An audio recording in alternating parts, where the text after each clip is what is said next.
Welcome to our channel Yaadhumarivom. இன்றைக்கி நாம் பார்க்க போகிற டாபிக் சுனிதா வில்லியம்ஸ்.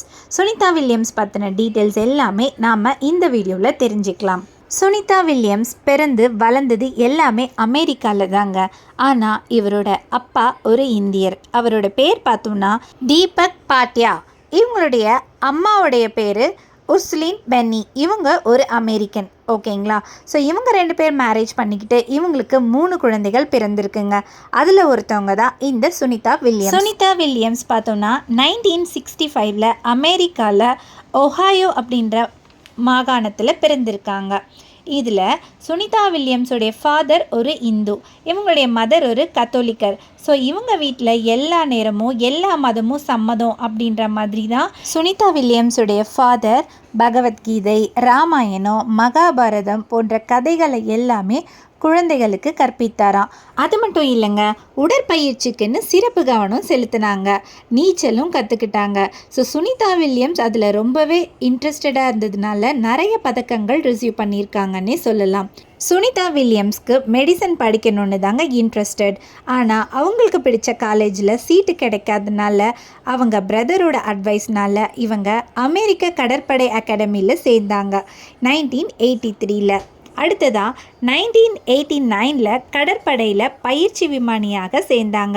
அப்போ இவங்க 30 வகையான வானூர்திகளை இயக்கியதோடு 2770 மணி நேரம் வான்வெளியில் பறந்த அனுபவம் கொண்டவராக இருந்தாங்க சுனிதா வில்லியம்ஸ். 1993 மெரிலாந்தில் உள்ள கடற்படை டெஸ்ட் பைலட் பயிற்சியில் பயின்றாங்க. அப்போ இவங்க மீட் பண்ணவங்க தான் ஜான்சன். இவர் ஒரு விண்வெளி வீரராக இருந்தார். இவங்க 2 பேருமே ஒன்றா சேர்ந்து பணியாற்றினாங்க. அப்போ ஜான் நிலவுக்கு போனார். ஸோ சுனிதா வில்லியம்ஸ் இதில் இம்ப்ரெஸ் ஆகி தானும் நிலவுக்கு போகணும்னு ஆசைப்பட்டாங்க. ஸோ நாசாவில் சேர அப்ளிகேஷனும் போட்டாங்க. ஆனால் ஏதோ ஒரு காரணத்தினால இந்த அப்ளிகேஷன் ரிஜெக்ட் ஆகிடுச்சு.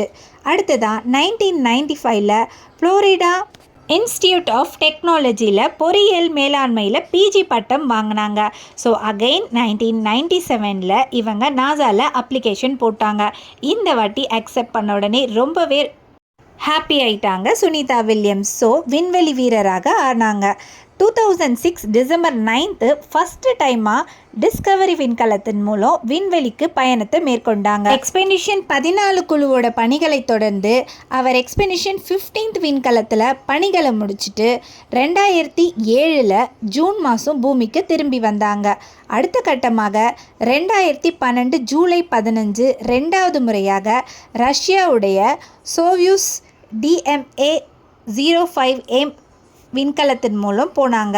ஸோ அகைன் நவம்பர் 19 அன்னைக்கு ரிட்டர்ன் ஆனாங்க. 2015 வணிக ரீதியான விண்வெளி பயணங்களுக்காக முதல் விண்வெளி வீரராக சுனிதா வில்லியம்ஸ் அறிவிக்கப்பட்டாங்க. இந்த திட்டத்தோட கண்டினியூவாக தான் 2024 ஜூன் 5 அன்னைக்கு போயிங் நிறுவனத்தின் ஸ்டார்லைனர் நிறுவனத்திற்கு பயணம் செஞ்சாங்க. 8 நாள் மட்டுமே பிளான் பண்ண இந்த பயணம் 9 மந்த் வரை இது கண்டினியூ ஆகிருக்குங்க. இப்போ சுனிதா வில்லியமோட ஏஜ் பார்த்தோன்னா 59 ஆகுதான். இந்த வயசில் தனது விண்வெளி பயணத்துடைய அனுபவத்தில் பல சாதனைகளை படைச்சிருக்காங்க. எதிர்பாராத விதமாக கூடுதல் நாட்கள் அங்கே தங்க நேர்ந்தாலும் அவங்க அங்கே நல்ல உடல் நலத்தோடு இருக்கிறதாக நாசா சொல்லியிருந்தாங்க. இவங்களுக்கு 1987 மேரேஜ் ஆச்சுங்க. மைக்கேல் வில்லியம்ஸ் அப்படின்றவங்கள மேரேஜ் பண்ணிக்கிட்டாங்க.